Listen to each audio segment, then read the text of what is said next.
So, a quick little precursor to the video you're about to see. I'm making this almost immediately after finishing filming, 1 minute in between, because I need to go to the bathroom, but I kind of felt like I should make this. This video is a video I made more for me than for anybody else. It talks about my life and how I think, and why I think the way I do, and how I feel. If you don't know me, you might not understand the bit of this video. I do rely on some pieces from other videos that have yet to be released. However, I do explain some of the things, albeit summarized, so you can probably still understand it. Once again, I don't know, this video could help you if you're experiencing some of the same things I am, but even I don't know what I'm experiencing, so I don't know how to tell you ahead of time, so that you know if this video will be worthwhile. The point I'm trying to make is this video isn't for everyone. You might get bored of it, you might not like it, that's completely fine. I made this so I have way to speak, and I'm only uploading this because I know that in the future I might want to come back to this. In the video I say maybe somebody else, if I get popular, I know I probably won't, but I know I want to come back to this and remember how I thought and felt. So, without further ado, welcome to, what do I even call this? Welcome to my thoughts on my life. I'm on day 29, and enjoy. Hey guys, Monday 29 here. Try not to be too loud because it's 5 a.m. and people are sleeping. But I was looking for, well, it's a really long story. I came upstairs, I was tired, bored, feeling in a, weird mood. So I decided to look back at my 8th grade, panorama shot. And I have a small one, and I was like, I'll go look for the big one, even though I'm pretty sure I threw it out. And I think I did, I can't find it, but I started looking through my old room, which is now my sister's room, through the closet, looking at my old stuff, because it's still in there, my stuff, and I started finding some books, reminiscing, and I found my Diary of a Wimpy Kid, Do It Yourself book. Really, really old here. This thing came out in 2008, and I'm pretty sure that's when I bought it, and it's in such disrepair. But I was looking through it, looking back at how dumb I was, the weird things I stinking did and wrote down, how much worse my handwriting was. I used to write in stinking crayon, for Pete's sakes. And it's and then I get to a page, if you had a time machine. And I noticed, I'm okay, just looking through it casually. Actually, I need to go back a bit if I want to properly tell this, because I need to remember how this got to my mind in the first place so I can find it. It stemmed originally, what is this, 3 pages back? 5 pages back, or 5 sections back. The biggest mistakes you've made so far. And that got me thinking about, I've probably told it here before, depending when this gets uploaded, about the M story. And if you don't know what that is, I'll do a quick little recap. It was when I was 7. I used to play in the play area in the mall because I was 7. And I play with the other kids. I used to be significantly more social, and by that I mean I was actually social. I was extroverted back then, I was a kid. And there was one of the kids there. Pretty much to summarize, when she was leaving in the little train tunnel they had, picture on screen, probably not. She kissed me on the cheek, and that emotionally affected me for the rest of my life, cause I don't know, a whole bunch of like psychology stuff can probably answer it, but I haven't taken psychology yet. You know, all I know is that it affected me. It kind of spawned my social anxiety, and like it led to a long chain of events and how my personality shaped over the years in terms of social aspects. It's kind of complicated psychology stuff, and it's all based off my own experience, so I don't even know if it's viable psychology, but it's the basis of the story. And when I saw this page, I thought about it again, because I was like, I feel that's the biggest mistake I've made in my life. And it's an odd thing to think about for me, because it was so long ago, and I can't do anything about it, so there's no reason for me to think about it, you know? Like, this happened when I was like 2007, 2008, so actually, the year before, or the year that this book came out, is when it happened, and it's like, to think that I still think about it, I actually got thinking, like, well, I got to the if you had a time machine section, after thinking about that, thinking like, I find that I think my biggest mistake in life happened when I was 7. And that's weird for me to think about, you know?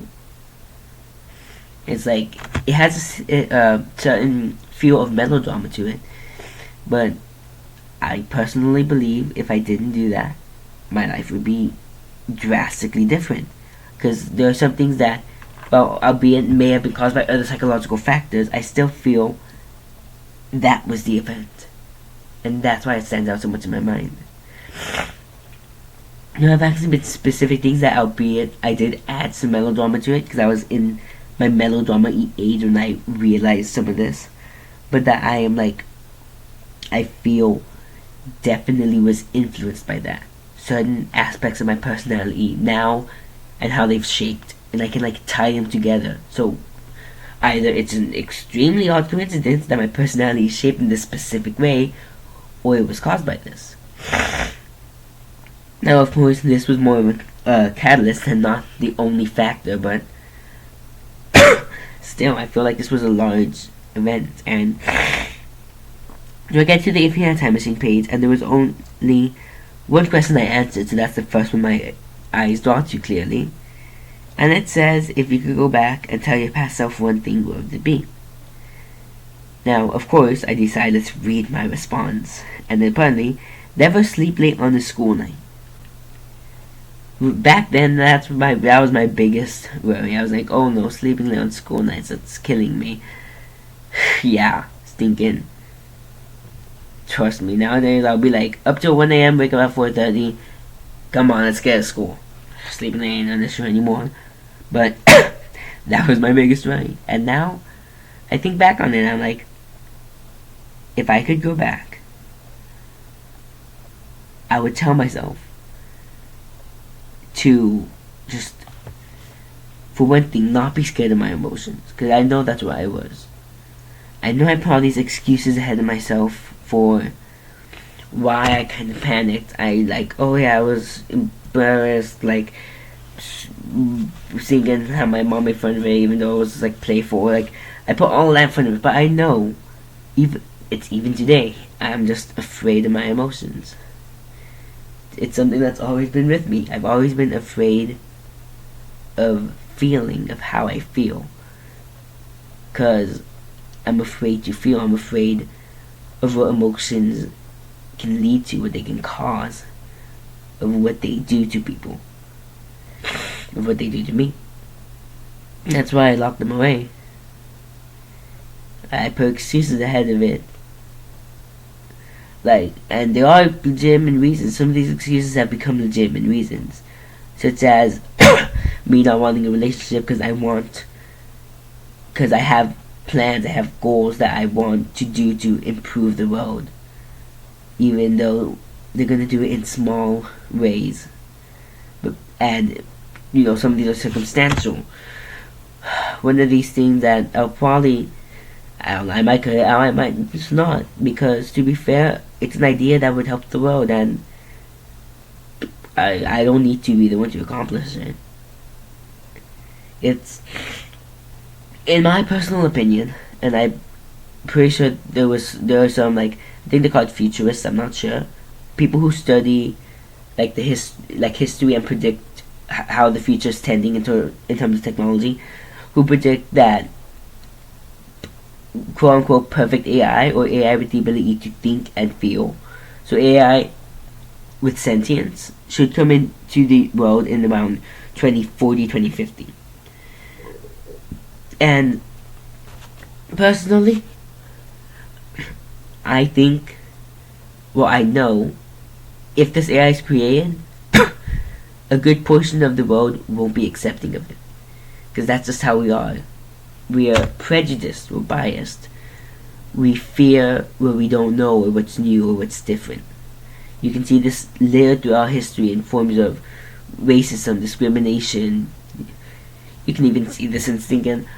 To become an example, I've been catching up with Supergirl season 2, when with everything that's going on with Cadmus and all that. Like, prime examples there. And especially considering all the media we have about AI, all of these like Terminator, iRobot-esque worlds that we've created in our media. If we were to create this perfect AI, people are already scared of what it can cause. People wouldn't even try to accept it, for the most part. Yet, I feel if we are creating this new form of life, this artificial intelligence, which we will do no matter what, we should accept it. We made it. We forced it into living. We shouldn't be, like, if we created this, we shouldn't be pushing it away, if that makes sense. And one of my main goal in life, I want to create this virtual reality MMO. First off, that part is primarily because I'm a gamer. You know, a VR MMO is something a lot of gamers dream of, you know? To put on a virtual reality headset and be in a new world. Especially considering, by VR, I don't mean like our basic VR now. No, I mean like you put this on, it taps into your I don't know how your brain works. I plan to get a neuroscience degree eventually. But it taps into how your brain works, and you are fully engulfed in the world. It's connected to your nervous system and everything. Not directly, of course, through, I'm planning to do it through, electricity, short electric bursts. I'm not sure the science behind it, so I'm not sure if it's possible. So I might have to change my thoughts on that. Maybe not make it as full divey, but those are my plans. And the main thing I want this to be is I want it to be a world shaped primarily. I want it to be a world of endless possibility, as realistic as possible, changeable, different servers to create different accommodating needs, some peaceful, some with, fighting, and I want it to be fully run by the people and the AI in it. And not just that, because this will be a full dive world, it'll start off as a plain world. Beta testers will shape the world for the full release. How they will shape the servers. And upon full release, not only people will be in this world, but AI. And these AIs won't act like NPCs because they're sentient. They can respond to whatever the humans say. And the thing is, I will make sure that the game has no distinction between either or. Because if you can't tell who's human and who's AI, it becomes a lot harder to be prejudiced against AI. You can't tell the difference. So it forces you to try and be accepting of the AI and treat them as human as we made them to be. And that's my goal. And that is one of the reasons I don't want a relationship, because this goal is such a large thing to accomplish, at least with our current technology and how I presume technology to advance. This is still a very large task and will take a lot of my time. So I will have to devote a lot of personal time to this, and I don't feel I would have the time to hold a relationship, a meaningful relationship. However, even though I have these reasons, they are legitimate, they were originally created as an excuse. because for me not to pursue my emotions, because I am afraid of my emotions. It's one of the main things of my social anxiety.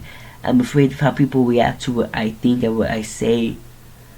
I'm afraid of being hurt, of what'll happen. I'm afraid to feel negatively. And it's weird. It's not something I think of that much because I try to ignore it.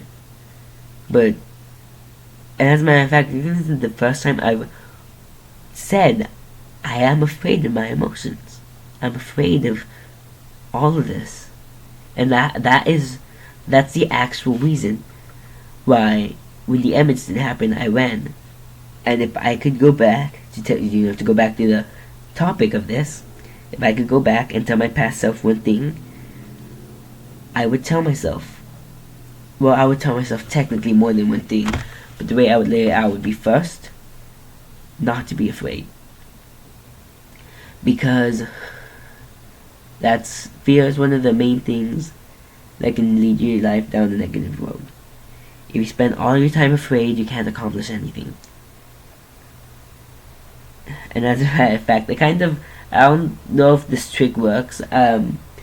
If I was reading Lemonade Snicket's prequel series to Series of Unfortunate Events, All the Wrong Questions in the first book, I actually want to see if this trick works one time, and I'm in a situation which I'm afraid. The thing that he does in that book, in character, is when he's gonna do something scary, he just tells himself to be afraid later. And to be fair, that kind of psychological thing can probably work. So I'll try that eventually, but you don't want to be afraid. It's fine to be afraid, but you can't live your life in fear. So the first thing I want to tell myself is not to be afraid of my emotions, of what they can cause. Nowadays, that's still some advice to take, even though I know I won't. Because at this point, the fear has grown too strong. Back then, when I was still extroverted, it would have been very easy. Not easy, but a lot easier to shrug off that small fear and just use my extroversion to kind of mask it. Nowadays, I'm introverted, I'm socially anxious, and I'm asocial. It's a lot harder to get around that fear when I already lack social energy and tend not to care much for social interaction. It's a lot harder for me to break out of that shell. But I would tell myself not to be afraid. I would tell myself, when it happened, the one thing I keep thinking about, I always think about. And it's something I honestly think about a lot more than I think I do. But it's a what if. As always, when people think of their past, they always think of their what ifs. And I think, what if, what if I kissed her back? Just what if? How could my life have changed? Second thing I would tell myself to do. And lastly, I don't know how I would do it, but I would tell myself to find some way to keep the relationship going, to keep in touch somehow. Just to try and see what would happen. Because I'm sure, even if it failed after 10 seconds, being able to break out of that shell I had created, that barrier I made, would change my life drastically. And it would change it in a completely different direction. For one thing, I wouldn't have the same ambition I do now, because I would focus more on my social side. However, and this is kind of selfish, and it's why I prefer this to be a what if, even though I wish I knew what would happen. I would like to know what would happen, but I still would never change it.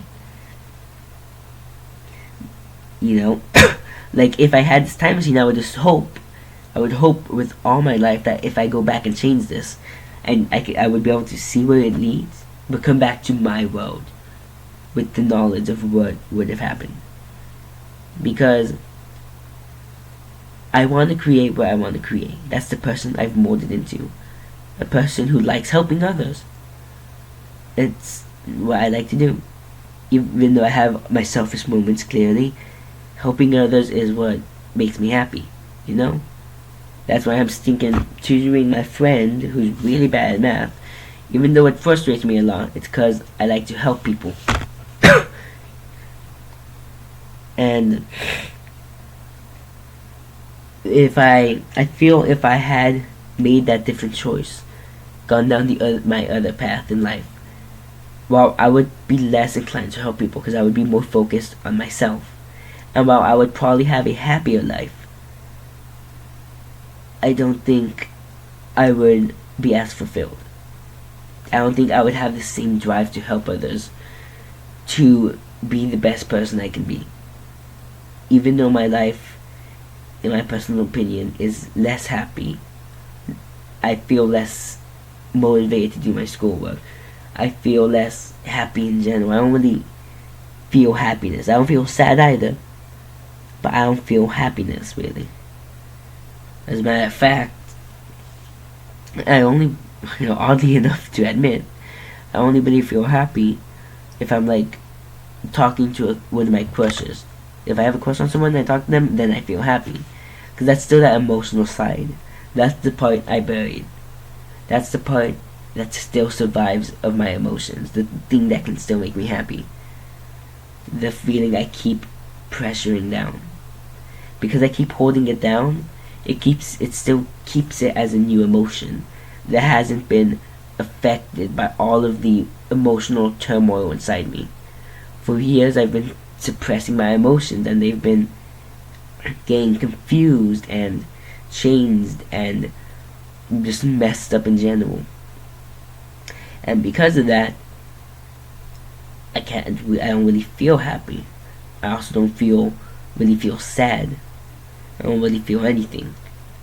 I just kind of feel stagnant. So I'll get like small brief moments of sadness or happiness, but nothing real.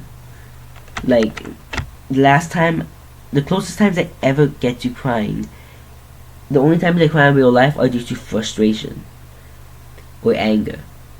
The only times I've cried in like recent years due to sadness or even happiness have been through media. Watching anime, reading a manga, reading a book, watching TV, watching a movie, but not through real life. And it's odd, And one of the few things that can still make me feel is that emotion of love that's just hidden in me. And it feels very weird to be making this too, because like every time I try, like I say love or crushes, it flows off my tongue oddly because I don't say it. It's not something I say often in this context. Like, sure, like when I go to school I'll be like, love your mom or something, but like the context behind it makes it flow off my tongue so weird. Like I almost don't want to say it. It's odd, and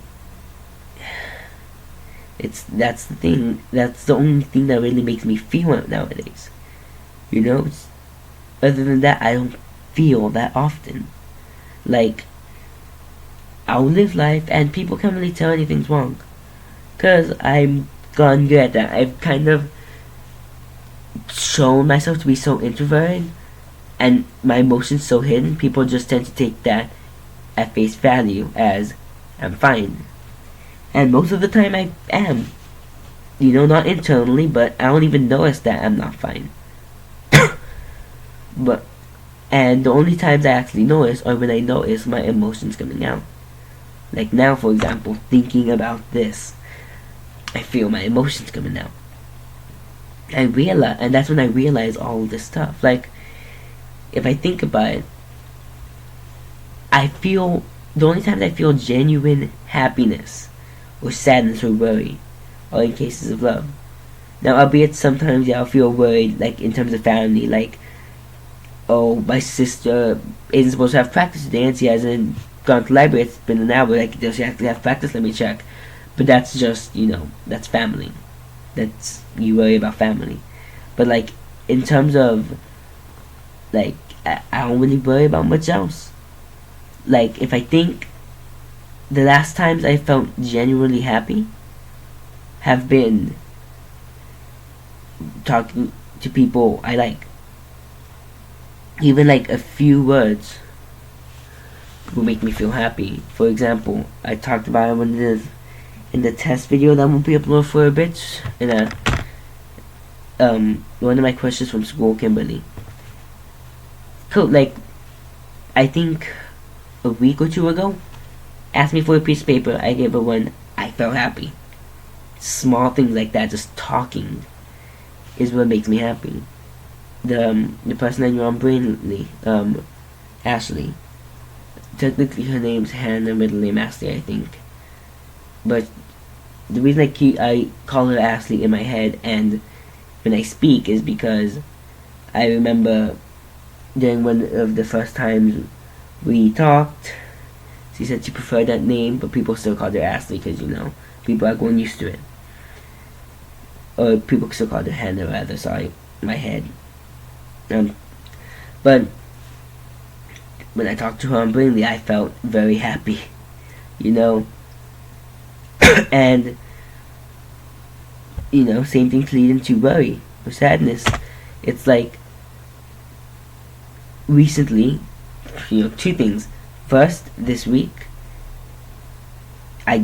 Kimberly wasn't in class, and for 2 classes in a row, which is, we have an A-day, B-day schedule, so technically that was 3 days, and, that kind of got me a little bit worried. I was like, well, I hope nothing happened, even though that's not really a big deal, missing a couple of days of school, but it's just that innate worry.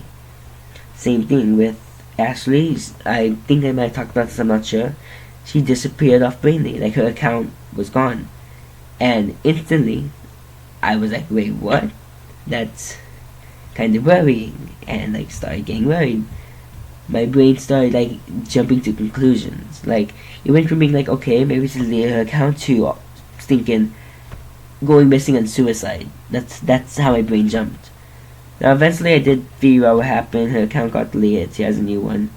I haven't messaged her or anything because like I had been off Brainly for a while, like a month or so. I just opened it up again because I accidentally clicked on it, and because you know how Google Chrome has those recent windows that you visit, like most visited. Even though it had been like a month, it was still there, and I accidentally clicked it instead of, I think I was trying to go to Newgrounds.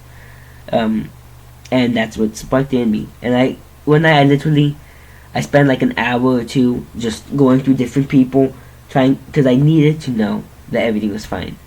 And when I did, I was like, that's all I need to know. And I'm fine with being leaving everything where it lays. But it's like one of those things that just, I get worried. It's one of the few things that draws out genuine emotion. And yeah, that's why it's because I suppress it that it survives. And it's kind of ironic, really, because I hold back this emotion. This is the only thing that fulfills me. I can only feel happiness because I've tried to pull back my love. It's kind of weird, but back to the topic. When I saw that, that's the first thing I thought. That's what I would do. That's what I would tell myself. That's what I would try to change. And then when I look at all of these, it's pretty much the same thing. If you could go back in time and change the future, but you only had 5 minutes, where would you go? Same thing. Go to that event, and I would do whatever I could. Even though I don't want the future to be changed, if I had to go back and change one thing, that's what I would change. If I could go back in time and witness any event in history, exact same thing. Go back to the event. Just to see it, to have that memory would help me, I believe. Because even now I can't remember pretty much anything about it, but the bare bones of what happened, and some general memories. if I had to be stuck living in some time period, send me back to that time. There we go. If I could videotape an event in my life, exact same thing. The only one that would be answered different is if you could go forward in time and tell your future self something, what would it be? And that's hard to think about, because like, the past ones are easier. And when you think about the future one, yeah, first you think it would be easy, but it's not. If you could go forward in time and tell your future self one thing, what would it be? The reason this is such a hard question is because you don't know how your future self would be. You can, think. Like, how do you think your future you would be? But you don't know how you would be. You can imagine yourself to be this great person, and for all you know, you could be a homeless guy sitting on the street, which there's nothing really wrong with that besides the fact that you probably aren't living the best of lives. You just, like, I doubt being homeless is a fun, happy-filled life. But you don't know how your life turns out. You don't know where you'll be even a couple seconds from now. For all you know, you can spontaneously die, and that's it. You can never tell where you will be, how you will be, any of that. And so try to think where you will be in the future and what you can tell yourself, it's insane. But personally, I can't even fathom it. I think of so many things I could say to myself, but I don't know what I would say, because I don't know who I would be. I could think maybe I'll remind myself of something like, to not be afraid, but then, what if that's a mantra I start living by, and in the future that's not needed to be said? I can't fathom it. So, the only thing I could think of to tell my future self, if I had to go and say something, would be,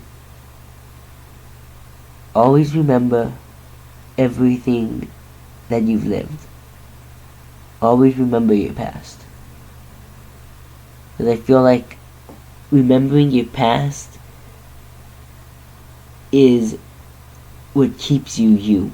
Your memories, your thoughts. That is what makes people who they are. And as long as I could always remember who I am, I'm sure I'll be fine. So that's what I would tell myself. And to quickly go back to the M stuff, something I forgot to bring up, I started thinking, when did I first, well, a couple of things. First, when did I first remember the M incident? Because nowadays I'll think about it every couple of days, every week or two. Sometimes more frequently, sometimes less frequently, but I'll think about it every once in a while. But my question is, when did it first start? I know I thought about it, I believe, sometime when I was living in San Diego. So that was 1, 2, 3, 4, 6 years ago. Ooh, 6 years ago. I was 12. Yeah. No, 11. I was 11. But I know around there I thought of it, but did I think of it before? When did I first remember it? Because I know I didn't think about it for a while after it happened. It's kind of faded, I'm pretty sure. Because I don't remember remembering it, So when was the first time? And not just that, when was the first time I started thinking of it as a mistake? When was the first time I started thinking, I shouldn't have done that, I should have acted differently, I should have changed what happened, I wish I could change what happened? When was the first time those thoughts appeared? When was the first time I started acknowledging what it was and what it did? Those are the questions that plague me every once in a while. Not really when it happened, when I first thought that, but it's what would have happened. Nowadays, I've gone to the point where even if I could just remember a mental image of who it was, who M is, just a first name or an image of them, I would be happy. I would be content. Truly, I know there would still be a part of me that wants to know more. But at that point, I would be content with where I was, as long as I could remember that. But that was the first time I started feeling like that. When I realized what was happening, the turmoil my emotions were going through, the mixture they were feeling. When did I first notice how I had changed? When did I start changing? It's presents like that make me think, that make me want to do this video. And like, going through this book again, I see more of just like my past. Albeit none of it really as deep. I used to see dumb things like how my dream house be. I had something like I can't even tell what I had, but it looked kind of elaborate. Nowadays I'm just like, I just want like a 2-story with a basement. Nothing fancy. 2-story with a basement. That'll be fine. I can see some of these things. I'm just like, seeing who I used to be. This was even after that. Just how carefree I was, and how happy I still felt. And it's like, it's not like I'm depressed or anything nowadays. I live my life normally. I don't feel like I'm depressed or anything. Even though I do have some more or less depressing thoughts sometimes, like right now. But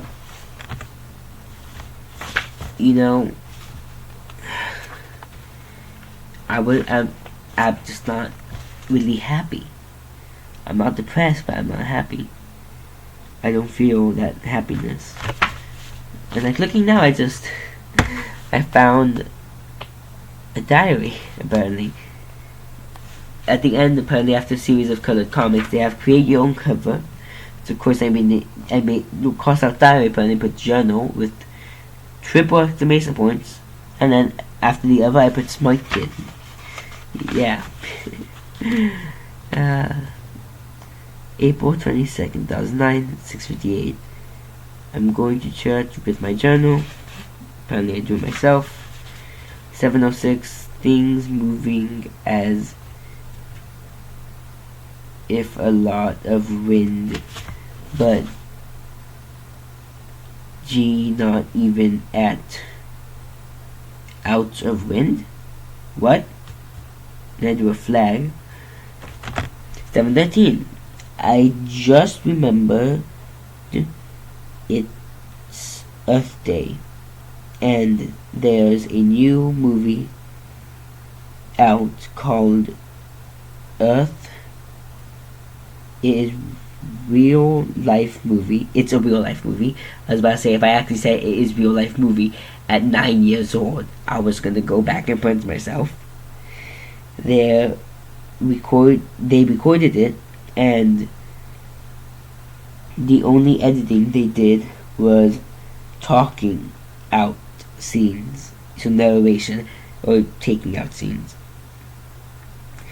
I think cutting wasn't the only thing they did. They added narration and stuff too. 7:20, I just finished praying. 7:55, I'm bored. 7:56, I'm laughing. 8 o'clock, I'm worried I didn't count my time zone for my stoves. Sure. May 13th, 2009, May 15th, 2009, looks like I stopped drawing. All of a sudden I have some random fractions, I think. Yeah. I have different forms of 1. 1 over 1, 2 over 2, almost 10 over 10. Halves from 1 over 2 to 10 over 20.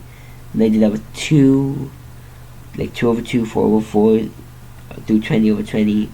I do it with a third, up to 10 over 30. I don't know what I was doing. It's being lame, probably.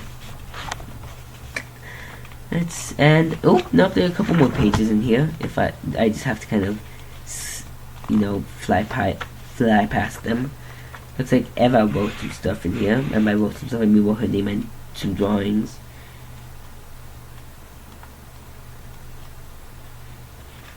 Uh-huh. Yeah. I look back at this and I just think about my past, and I start thinking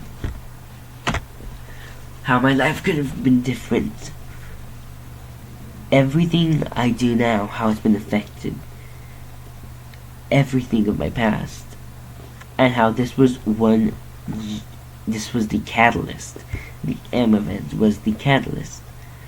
And it's odd to think about, because it's like, there should be no way I know this is the catalyst, but I just do.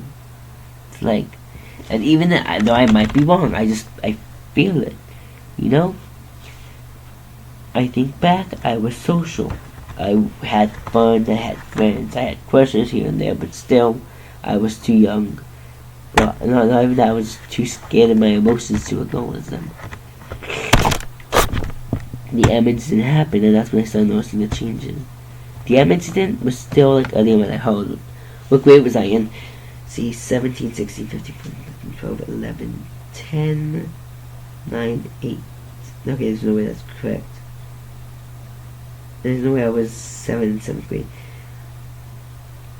Okay, I think I was in 2nd grade. Let me check. 12, or 17, 16, 15, 14, 13, 12, 11, 10, 9, 8, 7. I was in the 2nd grade, I believe. First or 2nd grade when this happened, and it's like, and after that, to be fair, I didn't really. I know I was becoming less social, but I didn't really start getting anxious till around the 5th grade. And the reason I attribute this to the beginning of my anxiousness is because this is when I started doing where I would give people math problems with symbols, and it's like, I feel like that was a manifestation of my desire to be social, yet my ineptness at doing so. I wanted to be social, but I didn't know how, and the one thing I took solace in back then was math. Even now, the one thing that I always find helpful is math, and the symbols were just a way for me to try and make it seem interesting, so people would be interested in it rather than it just being a random math problem. And it would continue on to there. That's 4th, 5th grade. That was around the age in which I wrote a Half-Blood story. Specifically, when I started thinking of writing stuff like that, I wrote it on my trip back to Cali, and that's when I started LARPing, and I used that as an escape. And to be fair, I love the universe I created. Once again, this is another thing that it started as an excuse, and it's kind of grown. This universe I created started as an excuse, an escape for me. You know, for Pete's sake, I even gave myself an imaginary relationship in this to try to satisfy my emotions without having to actually express them. And I use it as this escape. And this great universe has come from it, from this excuse I originally started. But at the same time, that's what it was. And then after that, there was a year of bullying that affected me a bit with my anger management, but in the end, it actually helped me deal with it. And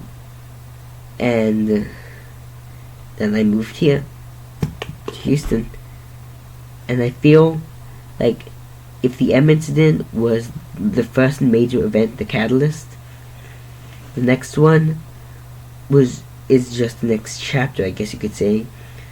If the first chapter of my life was being social and ended with the M incident, and the second chapter of my life was what came after, I feel the third chapter of my life started here in Houston. And while I can't point it to a specific thing, I think it was a day I had in the lunch line at Hamburg. And I'm kind of glad I'm remembering this now, so I can say it, and if I ever forget it, I'll have it to remember. all I remember was I was still in my LARPing phase. I had my imaginary friend I had still kept, even though I was in the 8th grade. I was at the age of a 7th grader because the whole starting school year early. But I had my imaginary friend, my dog, Brownie. No, not Brownie, Benji. Brownie was one of my stuffed animals. But I had Benji, and I remember I used to have. He was like the other me in my head, the one that I would argue with. I didn't want to, like the one who thought things I didn't want to think. And I was having like a little argument with him in my head, and it was the first time I kind of accepted I had a crush on someone, and it was Alyssa. That was my first acknowledgement of a crush, and that was like an event for me. It's hard to formulate into words, but that was like the first time I accepted it. And to be fair, at that point I was in my melodrama phase, so my brain instantly rushed to the thought of love rather than crush or infatuation, because I didn't have experience in this field. My brain just jumped as far as it could to what all the media taught me you go immediately to, which is full-blown love, even though that's not how emotions work. But that's what my brain jumped to. And at that moment, when I acknowledged my emotions, I feel like that was a changing point in my life, my personality, my mentality. I started to think about these things, started to accept how I felt, started to be less afraid. Even though I'm still greatly afraid, I was less afraid. And that's the chapter of my life I'm in now. And I feel like this is more of a transition period. This is the part of my life in which I'll change and transition into who I will eventually become. And it's odd, to think of all these things. And I know there's a point in which I'm going to have to close this chapter off and move on to a new life, another transition period, because I still won't be who I truly am for years to come. But I'll be moving soon to college. That's a new chapter of my life I'm being forced to open. And while I could go in with this chapter I'm in right now and try and continue it, I know I need to close off this chapter. And there's something I'm just realizing now too, making this video, which is why I like doing this sometimes. It helps me think, and it gives me a platform to speak. I don't like speaking to myself that often, because I know there's no one listening. But with things like this, I know I can upload them. And I plan to, even though I really don't that often upload them. But knowing that somebody else could possibly be listening helps me speak. And then the uncertainty of knowing that they might not also helps me speak. It stops me from clamming up. But I know I need to close off this chapter of my life. And in thinking that, I kind of have plans now what to do. Now, I talked about it in one of the videos. I think it was sociality video, but at the end of 8th grade, because I thought Alyssa was going to a different school, I wrote that letter saying how I felt. And now I'm thinking of something similar. To end off this chapter of my life, what I plan to do before school ends, like another last day of school thing, I want to write more letters, different this time though, and printed, because my handwriting is not an option. But I want to write letters to the people I know, specifically my crushes, who I know I won't speak to again, because I know that's how life goes. I know that when this year ends, most of the people I know I will never speak to again, except a few. Like, I think I'll still speak to Avian because I'll still tutor him in math, because they'll still have another year before after he goes to college. We'll probably stop talking, like, except for maybe every once in a while, but like, we'll stop talking as often, you know. But like, at least for a senior year, I'm pretty sure I'll still talk to him. But like, specifically my crushes, I barely talk to them now, much less after I go to college, you know. But I still feel like the impact that's been made on my life is important, which is of course another, that fear of emotion is why I'm gonna do it after, like, on the last day or something, sometime close to, I want to do it on the last day, like I did last time. Of course, finals are a thing though.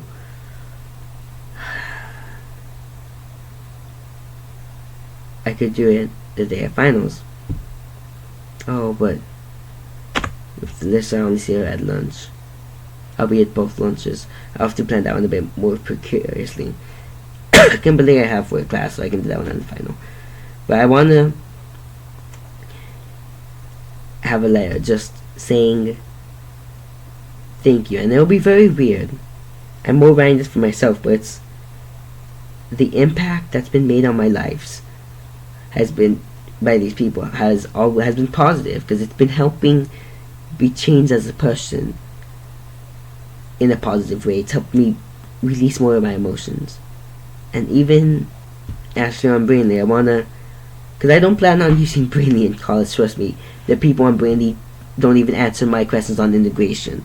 I doubt they're gonna help me with my college mathematics. But so I doubt I'll be using Brainly again. But just a message of thanks for the positive influence on my life, you know. Just a final thank you, so that I can tie up the loose ends and close this chapter of my life to move on to the next one. That's what I want to do, and that's what I'm gonna do. Well, this has been a nice video to make. Talking through my problems is always nice, you know. And I'm pretty sure I'll upload this one. Matter of fact, I don't even know if I'm gonna do any editing to it. I don't think I am.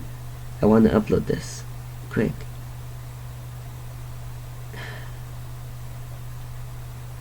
I'm gonna upload this almost immediately. I'm not gonna do any editing.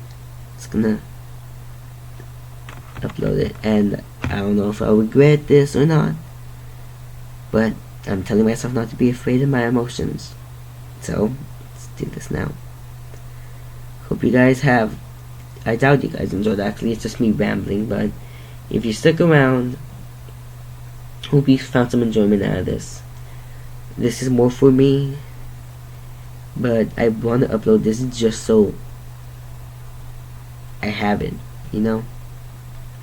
Anyways, also, if you don't know me in person, you probably have no idea anything I'm talking about.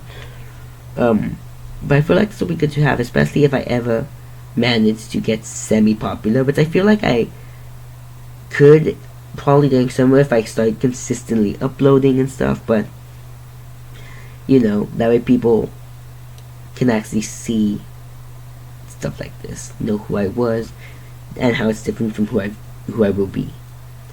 Anyways, hope you've enjoyed. I know this was good for me to make. My name has been OneDavy29, and I am out. Peace.